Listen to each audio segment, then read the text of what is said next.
let me welcome you to Finding Your Joy, presented by Andrea Ingraham, our social worker at Niagara North Family Health Team. Thank you so much, Kristen. So we're actually going to get started by using that chat feature in the very beginning. So I just want to thank everybody for taking some time out of your day on this rainy Tuesday. And hopefully you will find it helpful.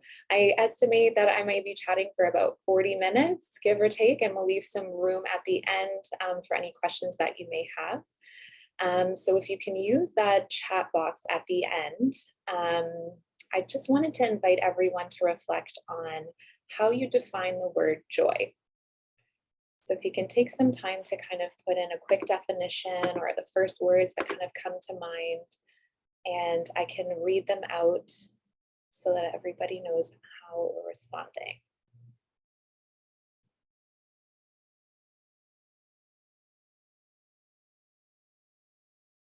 Happiness. Lack of threat. Bliss. That's a nice one. A feeling. Happiness, peacefulness, contentment. Contentment. Inner peace and happiness. Feeling happy and gratitude. Perfect. Awesome. Peacefulness, a lightness within brain and body. Very good. Chocolate cake. That's awesome. Agreed. A funny feeling in the pit of your stomach.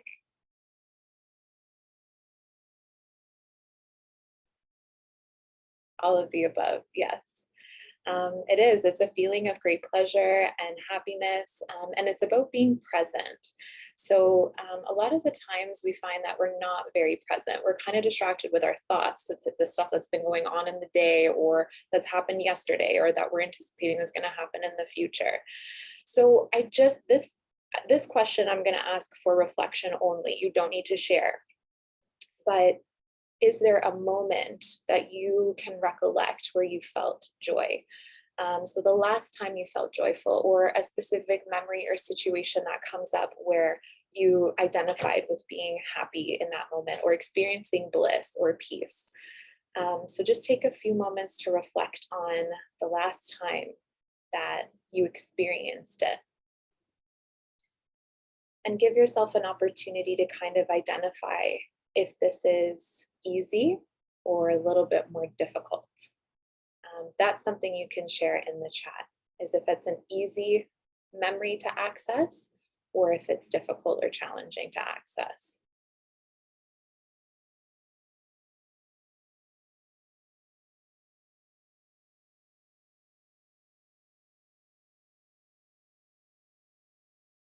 Easy, easy, awesome. Like to see that. Okay.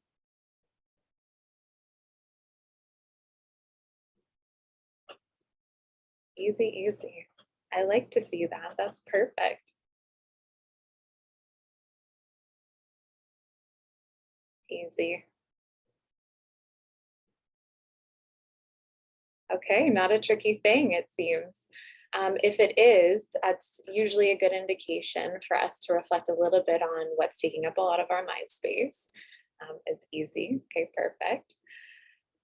So why should we be talking about joy? What does it have to offer? So there's a lot of research that continues to support that happiness and joy positively contributes to helpful outcomes in many different areas in our life.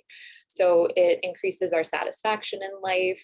It strengthens our coping skills. You may hear like the terms emotional regulation. So it helps us regulate our emotions. Not that we can control what emotions pop up, but we can control the intensity of them. So when we're having some more of those difficult emotions, anger, sadness, frustration, things like that, that we are more able to kind of make it so that it doesn't take up everything. We can kind of acknowledge, identify it, and do what we need to do to take care of ourselves. Feelings of happiness can lower our risk for cardiovascular disease. It's great for our heart health. It lowers your blood pressure, improves sleeping patterns, can improve our diet, unless you're like me and you will use food to either celebrate or if you're having a hard time. And it can reduce stress. So when we're under the influence of positive emotions, it changes our brain. It can wipe out the stress hormones that happen or that get released when we're under stress. And it can allow us to think more broadly. So we kind of joy and happiness, like the light emotions, will allow us to be able to focus better and pay more attention to situations. It can help us think more creatively, and it helps us problem solve more efficiently. That can be a tricky one when we're in an escalated state, like how we are when we're under stress. So it helps us be present in the moment. And where this is valuable is present is where we have the most control. Again, when we think about it, our mind space kind of goes into a lot of places where we can't control. We can't control the past, and we can't really control the future or anticipate everything that's happening in the future. So what happens during a stress response? So a lot of these things are very familiar to us. Stress has become such a significant part of our life. And it isn't all bad. We have positive stressors too, like getting ready to go on vacation, although COVID kind of changed that a lot, or, someone's getting married, or there's babies happening, or you got a promotion. There's some wonderful stresses that can happen. But the negative ones seem to be the ones that take more out of us. So in a stress response, there's certain parts of our brain that jump into action. And then there are other parts that kind of take a back seat. So we burn through a lot of energy resources when this happens. So when we feel any kind of threat, stress is a threat. So when we're under the influence of, I don't like to use the word negative emotions because, sadness, anxiety, anger, all of those things have a purpose. So I'm going to say like energy taking emotions. When that gets triggered, we get flooded with cortisol and adrenaline, those kinds of hormones that require a lot of energy from our brain and our body. And being in a constant state of high or even a low level of feeling of urgency, it interrupts your day-to-day functioning. So over time, it overworks your immune system, your cardiovascular system, and lymphatic system, and then it impacts your sleeping patterns. So I know one of the wellness series that Debbie Good had presented on was on cognitive behavior therapy and insomnia, talking about healthy sleeping and sleep hygiene. So when we experience a lot of stress, like our body is constantly in this state of, the term is hyperarousal. So anytime we're on high alert, we're hyper vigilant. We're kind of aware of all of the possible scenarios, situations that can happen. And for that to be, the function that's being activated, we need so many energy resources from our body. So we can get burnt out. So an example of some of the stuff that happens is very basic, because by no means am I a neuroscientist, neurologist, anything. So on this basic level, our brain can be broken into 3 parts. We'll talk about the frontal lobe.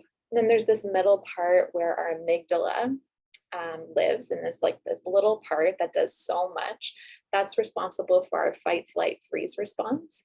And then we have our brainstem, the back of our brain, that's kind of responsible for the things we don't have to think about. So when we're stressed or we're anxious or we're triggered by something, our frontal lobe decides to turn off. Now, where that is really difficult is our frontal lobe holds processes like problem solving, using logic and reason, emotional regulation, being present. If that shuts off and our amygdala gets activated, all that's happening is that fight, flight, freeze response. So we've got a lot going on in a very short period of time, and all of that requires a lot of energy. So how you notice that is your heart rate will change, your breathing might change, and you'll feel that boost of energy almost, and that's what your adrenaline is doing for you.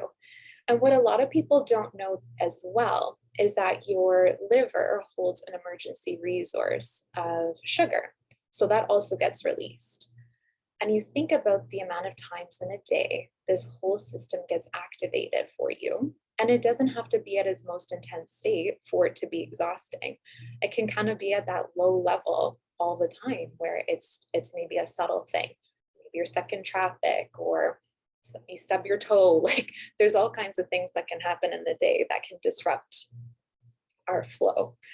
And then you reflect on the opposite, which would be a hypo-aroused state. And that can present like sadness, fatigue, wanting to withdraw and isolate, not wanting to socialize, feeling down and not knowing why. Sometimes it's attributed to things like depression, same hyperarousal attributed to anxiety. And sometimes it's your system's natural way of saying, I just burned through everything. I am totally exhausted and I need to rest. So we kind of need to reflect on this cycle that can happen. If we're in that stressed, hyperaroused state, then we have our dip, almost like that caffeine crash that sometimes people get. It's sort of a reflective moment to say, okay, so how did my day go? Why am I feeling completely toast by the end of the day? And so we just want to monitor that, because it usually is an indication we have an imbalance. And so there are things that happen in our day-to-day that we can't control, and we kind of have that natural stress response, but there are opportunities throughout our day that can offer us something where we can support and make it through in a more light way, hopefully. So if we take a moment to reflect on what our thoughts and our emotions and our behaviors are focused on, do you think they're focused on the light or energy-giving emotions like happiness or joy? Or do you feel like they're focused a little bit more on the heavier energy-taking emotions like sadness, anger, and anxiety? So I'm just going to invite you to use the chat again and just reflect on where you think our mind space is often focused on.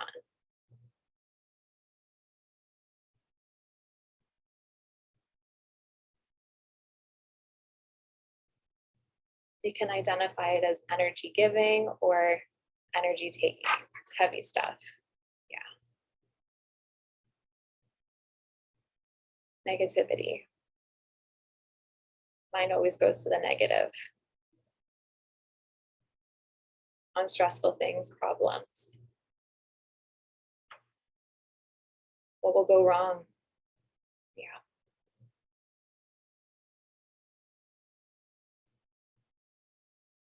Primal reaction, unfortunately. Definitely part of it.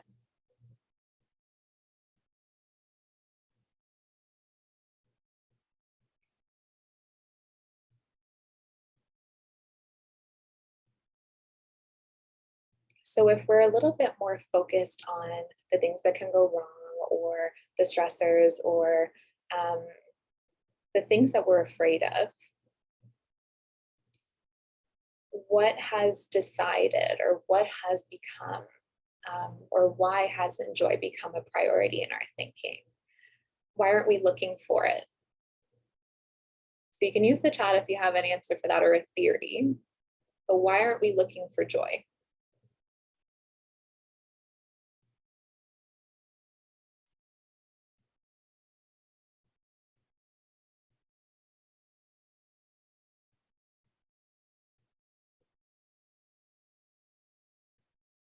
Joy gives peace, it balances.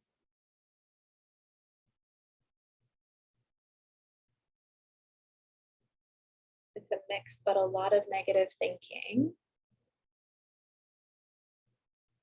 that we need to consciously turn around in order to find joy. Mind isn't focused, seems indulgent, joy is elusive, to get back to present.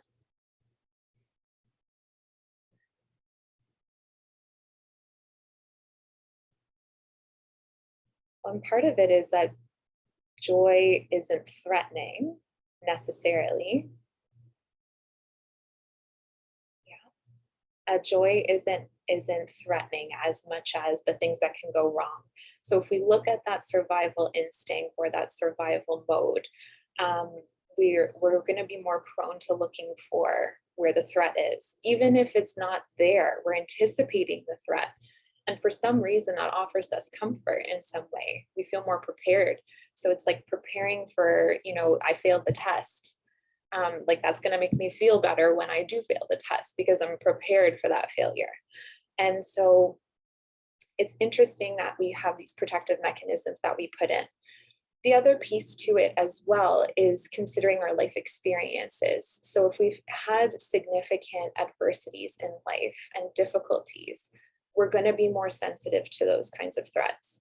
Our brain will literally be programmed to focus specifically on potential threats because it's been vulnerable before, or it's experienced difficult situations or adversities before. So it's going to be more sensitive to it. There's a very popular researcher. Her name is Rene Brown. So it's spelled B-R-E-N-E, and then last name Brown, B-R-O-W-N. She is very, she's been doing all of her research specifically on shame, vulnerability, and leadership. So in her research, she talks about how feelings of joy and happiness can feel threatening because it's fleeting. We know it's temporary. We know it's not going to last. So we don't go there. Somehow we find more comfort in looking and anticipating for what can go wrong. So if we use that survival perspective again, what's more threatening to us, the things that can go right or the things that can go wrong? 100% the things that can go wrong. But in her research, it was interesting, even those who were anticipating what can go wrong, when something did go wrong, it didn't make them feel better. So there's this sort of false sense of protection sometimes, that worrying about and taking up a lot of mind space about all the things that can go wrong gives this false sense of protection. And it's also us trying to control something we can't control. So we need to be mindful of how much space this takes up. It isn't about not thinking about the future, and it isn't not about not reflecting on the past, but we need to be mindful of how much time we spend there. If we're spending all of our time in these time zones that we can't control, how helpful is that to us? So we need to kind of really keep that in check as much as we can. So the tricky part with all of that is, think of how many days, hours, years have been dedicated to focusing on what can go wrong. Your brain will be programmed to focus only on that then. So a perfect example is when you see a car you really like, and then all of a sudden you see it everywhere. That's a perfect example of your brain cherry picking the information it'd like to pay attention to. So if we're hyper focused on the things that can go wrong, then our filter is going to focus on the things that go wrong. I hit all the red lights on my way to work. I got stuck in traffic. I got a flat tire. All the things that could potentially go wrong in a day.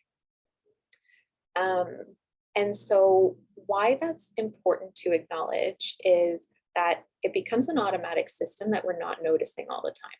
So we need to be and practice a lot of self-awareness in order to exercise more control, and that can positively contribute to noticing joy or happiness when experiencing it. It is fleeting, it is temporary. My favorite, not my favorite, but what I hear most when doing counseling and things like that is, I'm waiting for the other shoe to drop. And if there are any clients that I work with here, I know I've said this, and I'm sorry to say, it will. Life will, like the other shoe will drop at some point. It's kind of part of our journey in life. And so we need to decide, do we want to spend all of our time waiting and anticipating and stressing about what that other shoe dropping is going to look like? Or do we want to enjoy the moments that we have when we have some relief, when we can experience some contentment, some happiness, and some joy? So there is, in Rene Brown's research, she was focusing on vulnerability and shame and leadership, but what she came to discover was a very strong relationship between gratitude and joy. I have a little clip that Kristen is going to play so that everybody can see. And it's Rene Brown talking about this unexpected relationship between gratitude and joy. So if you could play that for us, Kristen, thank you.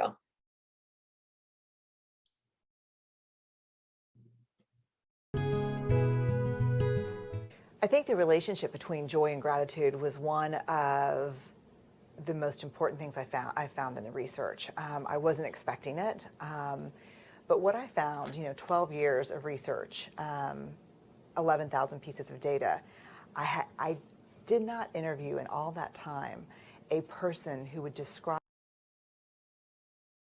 themselves as joyful or describe their lives as joyous who did not actively practice gratitude. And for me, it was very counterintuitive because I kind of went into the research thinking that the relationship between joy and gratitude was, if you're joyful, then you should be grateful. But it wasn't that way at all. It was really that practicing gratitude invites joy into our lives. And when I say practice, I think this is the part that really changed my life. It changed my family and the way we live every day. When I say practice gratitude, I don't mean kind of like the attitude of gratitude or feeling grateful. I mean practicing gratitude. These folks shared in common a tangible gratitude practice.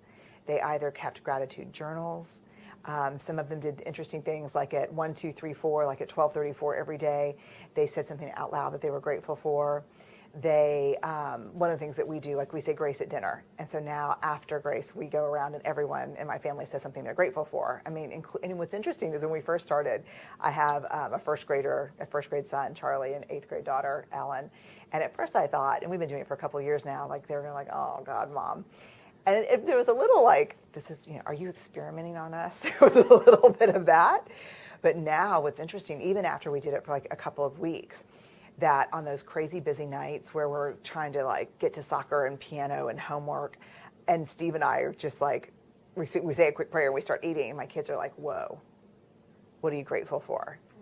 And it's been extraordinary because not only absolutely does it invite more joy into our house, it also is such a soulful window into what's going on in my kids' lives. So there are some days where my 8th grader will be like, I'm joyful that there's a huge thick wall between my room and my brother's room, something just very, honest.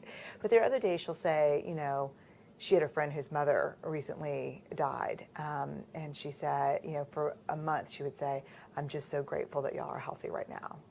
And so not only did it make us all more aware of what we had and more willing to slow down and really be thankful for the joyful moments we had, but it let me know where she was emotionally in her life.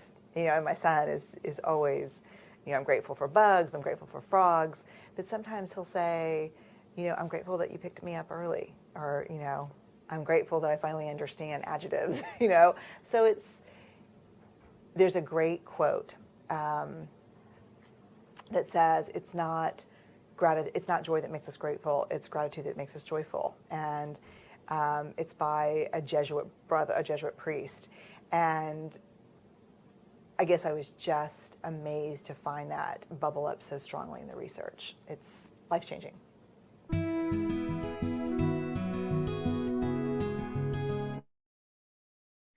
Okay, thank you, Kristen. So there's so many Rene Brown videos actually that I was looking at that I wanted to show, but they were all long. And even when I tried to find a way that I could break it up, I just thought, oh no, everything is so great, I can't. So that's just a quick little blip of some of the research and what it had presented for her work, and continues to. I believe she still actively participates in a lot of research, still looking into the same themes. So it's very helpful to kind of recognize that it's the practice of gratitude, of being grateful and being thankful, that can significantly contribute to us experiencing joy. And one of the really awesome clips that I had found on YouTube was very relatable, I felt, because she told this story after talking about the relationship between joy and gratitude. She told the story, her own experience of her and her husband. They went on a date night. They had an awesome time. They were making their way back home, and they decided to do a drive-by to see if the lights were still on, because they wanted to make sure the babysitter put the kids to sleep before they went in. And so they did a loop, they listened to some music, and then they got home, and she talks about, I got out of the car, I'm thinking, oh my gosh, my husband's so great. We had such a great time. And then she goes to her husband and says, wouldn't it be so awful if someone popped out of the bushes and had a gun and like shot us? Do you think that the babysitter would know like to not let the kids see us and to call to call my mom and let them know, and just completely went to catastrophizing? And it sounds like, I mean, it might sound like an extreme example, but I think it's very relatable for a lot of us to feel and know that we can catastrophize so quickly. We can jump to worst case scenario in so many different situations so easily and so quickly, way more so than we can jump to, it's raining today, but that's great. I just did some gardening and they need some water. I could save on the water bill. Like, it's so much easier to go to worst case scenario. Again, it's more threatening. It's more scary. It's fear has so much control over us. So it's just important to recognize the practice of gratitude and how much power that can give us. Because while we're focused on so many things, trying to control the things we can't control, we're not paying attention to the things that we can control the most. Practicing and exercising something like gratitude is free, does not take a lot of time. But what it does take is dedication and reminding ourselves of it. If it's not something we have done, then to even remember it is the tricky part, because you're basically trying to restructure the way that we think. So it's just important to kind of recognize this, because it gives us some power. A lot of the times, I think we as humans experience feeling a loss of power, and that creates more fear. So we need to kind of look for the opportunities of where we have power, where we have control, and exercise it. And it leaves us with so many benefits. We just have to give ourselves the opportunity to get there. Does anyone have any reflections about the little clip quickly from Rene Brown before I continue?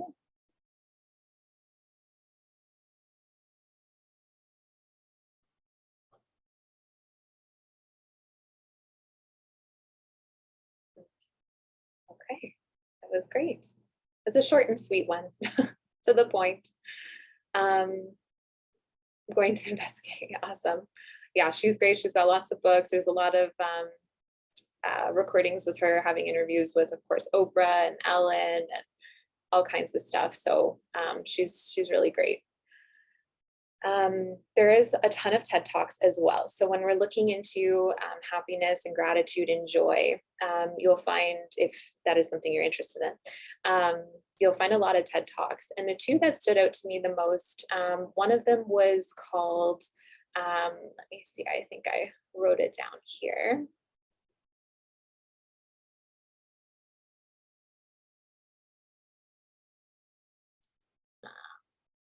I wrote it down somewhere. I'll give you guys the title near the end of this session. But one of them was focused on, oh, there it is. So you don't find happiness, you create it, is the title of one of them. So it goes along with what Rene Brown is talking about, where we're creating it because we're going to be focusing on the things that are going right, the things that we're content and happy with. And in Rene Brown's research, she had found that the response to people who said that they'd like to prepare for worst case scenario, when worst case scenario happened, like they lost somebody, the things that they had remembered were wishing that they could take in those moments more, those happy moments, like sitting down together for dinner, hearing the screen door close or the front door close, knowing that their partner has just come home. So the things that are important to us right now, they seem like they're important, but we're missing out on the pieces that are very important. Some of what we may identify as like mundane, like daily things, those are the things that we will miss the most. So when we have an opportunity to identify, some of the examples that Rene Brown brought up with her kids, like being grateful for bugs and things like that, versus, someone like her daughter in her class, someone's mom passed away, and then she was just grateful that she had her family with her. Those are things that I think are get overlooked a lot of the times, because all of the other stuff is taking up all of the space. I don't believe that we always do it on purpose, but it becomes a part of our routine and it starts to feel very normal. The other TED Talk that I had found was Where Joy Hides and Where to Find It. And that one talks a lot about finding, well, that research supported certain shapes and certain colors would elicit feelings of happiness and joy. So colorful environments, shapes that were, which is interesting, it was shapes that were more circular versus edged like squares, would elicit more feelings of comfort and joy. So if you're interested, those are a couple titles that I had found that I thought was interesting to include. So how do we find joy? So in a lot of research, they've found that the most effective way to cultivate joy in our life is to practice gratitude, just like what was said in that video. So that practicing piece is very much, it's about developing an observable practice. So when we think about and we exercise and we act on what we're grateful for, it will naturally bring joy. So there is an experiment that's called the gratitude experiment, where they would get individuals to think of an individual that that has positively impacted them, that they feel very thankful and grateful for, and to write them a letter. And so once they write the letter, they actually get the individual to call that person and read the letter out loud, which was not anticipated. And their joy or their levels of happiness were measured before and after, and the same way, but they basically had changed the language so that the participant didn't know that it was the same test. And it had showed a significant increase in joy after sharing that letter and writing and sharing that letter. So it kind of goes to further support this strong relationship between gratitude and joy. So we need to kind of make this active decision that we're going to look for joy, but we want to also reflect on what are our expectations. Is it to win the lottery? Is it for the money tree to start growing some money? Is it that your kids are going to be on their best behavior ever all the time? We need to kind of really evaluate for ourselves what our expectations are or what we're waiting for. Sometimes we, without noticing, we make comments like, I'll be happy when I have a good job, or I'll be happy when I get a promotion. I'll be happy when gas goes down in price. I feel like that is very relatable. And it's always like waiting. It's looking for these things that aren't happening right now. So again, we're not present. We're not looking for it here. We're waiting for something outside of us, outside of what we can control, to determine whether we're going to experience joy or be happy or feel content. So we need to reassess where the wait is, what our expectations are, because again, that's something that we can control. The thing we have the most control of is how we respond to situations. Again, it doesn't mean that our automatic emotion, we can control our automatic responses, but what we can control is noticing them and deciding what we're going to do with them. And so we need to sort of reevaluate our expectations of a lot of things, probably including ourselves, because I don't think anyone's harder on us than we are on ourselves. But I have this quote, and again, if there are any clients that are participating today, I apologize if this is repetitive, but I have this quote that I kind of made up, and it's, you have to live with yourself 24/7, 365. You may as well be friends. And this is your home. This is where you live all the time. Is it a happy place? Is it a content place? Or is it a stressed and worn out and burnout place? Again, being happy and joyful doesn't mean that there aren't hard pieces going on in life, but they're going to help cope through them. They're going to help make it through. And it isn't about not feeling those heavier emotions, but it's about not getting stuck. And I think that's where we have this tricky imbalance. We don't have the balance between the energy taking and energy giving emotions. The energy taking ones seem to take up a lot more space, therefore energy. So we need to reflect on those expectations and also sort of do a reflection on that waiting. Are we waiting for something else to happen so that we can feel fulfilled? There was another piece to how our brain plays a role in this. So we have something in our brain called plasticity, and that's the ability for our brain to develop new neural pathways. So anytime you learn a new skill, you've developed a new neural pathway, new language, a new job, anything. So when we're talking about practicing gratitude, we're actually, if that's not a part of our practice already, we're talking about building a new neural pathway. And so just like anything, it takes a lot of commitment.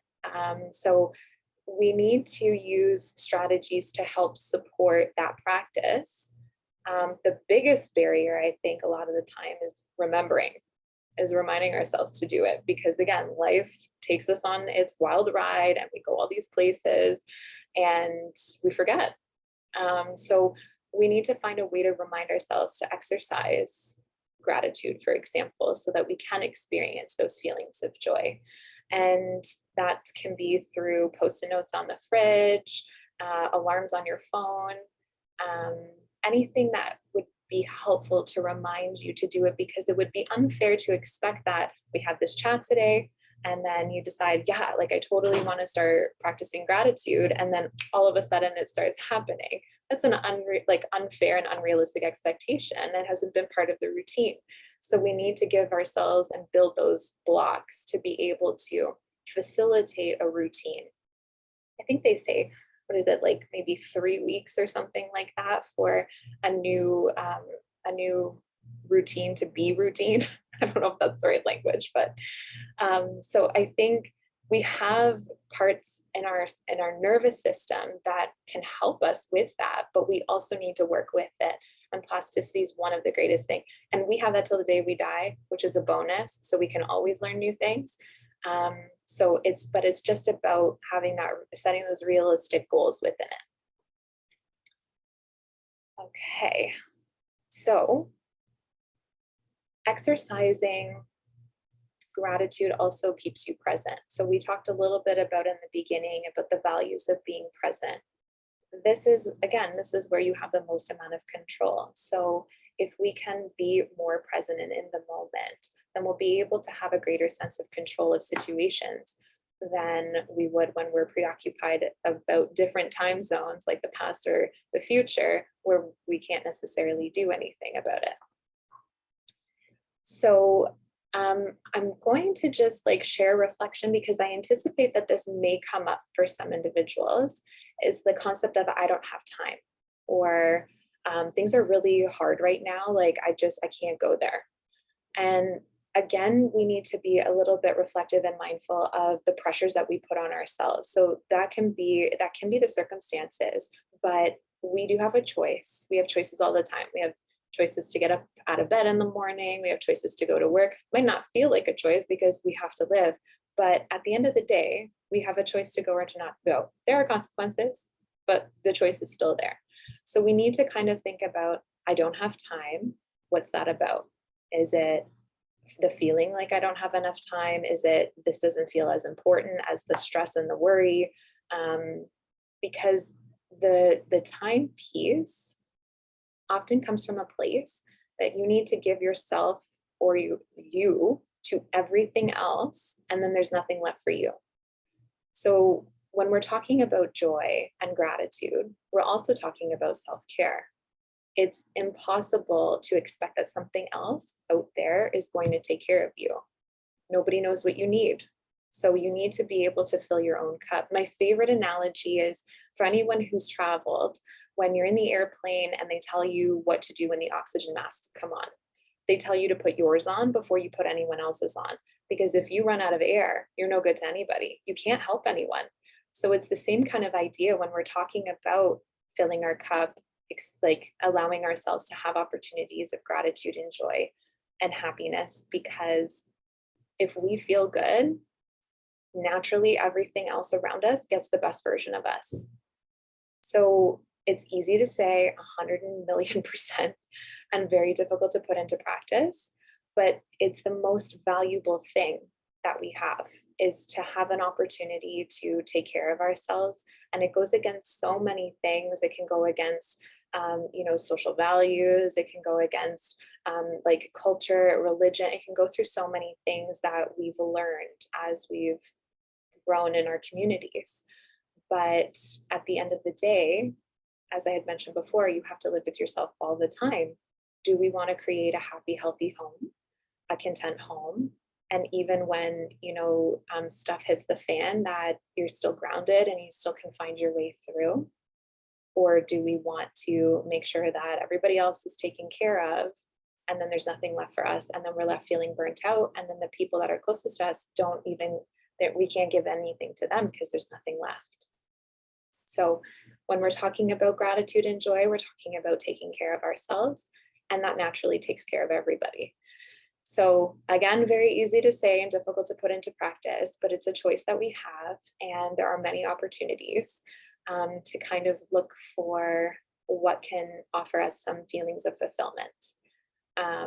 So if we're burning out and a lot of that energy taking stuff is happening in our life, we need to find a way to replenish. It's not sustainable to be in that constant state of hyperarousal, constant state of stress. And our health, both our mind and body health, get significantly impacted by it. Another strategy that is actually part of, it's a Danish word called Hyuga, and it's spelled Hygge. Actually, one of my colleagues introduced me to Hyuga, and I didn't know there was a name for it, but in Denmark, they have the Happiness Research Institute there. And in Denmark, they also they have winter for about 6 months out of the year. And they were determined to be one of the most happiest countries in the world. And, in Canada, we've got that winter, we got a lot of challenges with the weather that we have here and those cold months, and it can feel like a very long time. So it was interesting to kind of learn about how those in Denmark, for example, cope with the long winters. And so the term Hyuga is defined by a quality of coziness and comfort that engenders a feeling of contentment or well-being. So it's how individuals practice their daily routine, what they do with their environment, again, things that we can control, that elicit feelings of comfort and happiness and joy. So for example, I think one of the common things that are used there are, instead of lights, they'll have like candlelight or lanterns, or I call them fairy lights. I know that's not the correct term, but the LED lights that they always have around Christmas time. Blankets, hot drinks, they kind of embrace what winter can offer, fires, things like that. And so that concept of Hyuga is really valuable as well, because again, it's not necessarily, it's kind of separate from gratitude, but it can elicit, if you feel happy and content in your environment, it's going to, and safety is a big piece of that, it's going to naturally elicit those feelings of happiness, joy, and contentment. So in that, it's helpful to reflect on what you can do with your home space, your office space. It doesn't mean that you have to rent a HomeSense or IKEA or any of those places and spend a ton of money. It's what can we do with our spaces, with what we have, maybe a do-it-yourself project where we can transform our environment to make it feel like something that gives back to us. Again, that's something that we can control. So it's another tool that we can use should we choose. And we want to surround ourselves with things that bring us joy. So again, easy to say and hard to do and harder to put into practice, but it's something that can offer a lot should we choose and should we pay attention to it. So I'm about to wrap up the presentation and sort of leave it open for any questions that anybody may have. But before we do that, I just have one last question, and you can choose to participate and answer or just reflect for yourself. But I wanted to inquire on what motivated you to want to participate in this webinar, to talk about joy or to explore joy. So again, that's something that you can share in the chat and I can read it out, or it's a reflection just for you, but we'll just leave a couple of minutes for that. I'm just going to mute myself for 1 second to have a sip of water.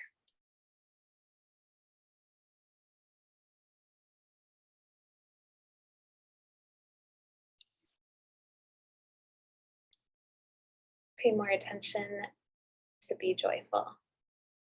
Yeah. So the purpose is to kind of focus on how to notice joy more.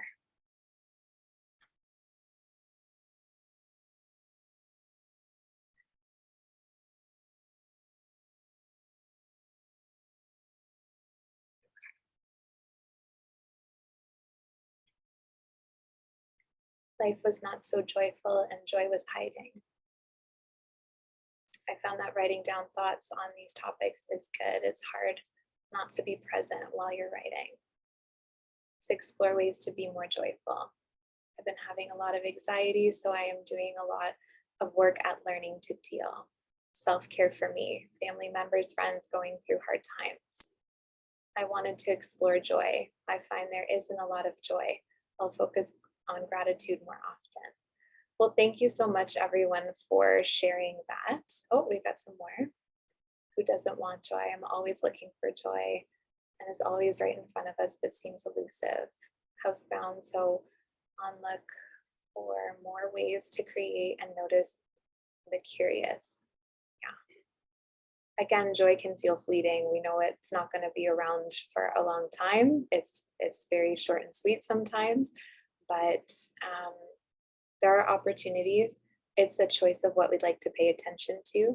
And sometimes that's a hard pill to swallow, right? It's not the idea that like we're doing it to ourselves on purpose, but sometimes we need to reflect on how am I contributing to this, or what can I do to change this? Because there is something that we can do.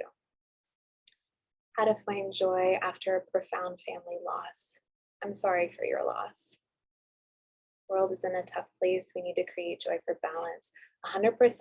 And I'm glad that was brought up, because one of the things I wanted to note as well is for those that watch the news or read the news, to be mindful of when you do that in your day. So if you're watching the news before bed, that may not be the most helpful time. I know that sometimes that's the time that it's on, but you think about, okay, so as you're concluding your day and you're watching all the not so great things that are happening in the world, does it take away from you? Does it kind of leave you feeling with those heavy emotions, those heavy energy taking feelings, and then you're going to bed with that? Because that can interfere with your sleeping patterns and things like that. So there is so much happening in the world. There always has been, but it seems to keep intensifying over time. So we just want to be mindful of timing, because that's something we can control. So, and how it affects us. We have another answer here. Most of my life, especially when the children lived at home, I felt my job was to make sure everyone was okay. And if not, it was my fault. After decades of putting myself last, I finally feel I am also important. You are very important. Yeah, you are very important. And so I think that's a large part of maybe why joy isn't as present, or the joy that happened might have been from making sure that everybody else was okay. So you were experiencing joy because everyone else in the family was happy. So it's sort of helpful to kind of reflect on, you need that internal cup to be filled, the batteries to be recharged. Oh, thank you. Love the quote of being your own friend. 100%. We may as well be friends. I mean, sometimes actual friends are hard to find. So awesome. Thank you so much for all of those answers. Okay. Oh, COVID was a big wake up. There are things we can't control. We need to control what we can and find joy, for sure. COVID was and continues to be like a huge reflective situation, especially because it affected the world. So some of us kind of went into that space of noticing what was important and what wasn't, and that kind of helped make some decisions in our life. And then other times it took so much away that it was like, oh my gosh, all my coping strategies are gone. What do I do? Awesome. Thank you. Thank you. I'm going to leave it. Does anybody have any questions before we conclude today? Thank you. Awesome. Thank you, everyone. Okay, everyone's saying thank you. So thank you back. Thank you for participating and taking time out of your day today.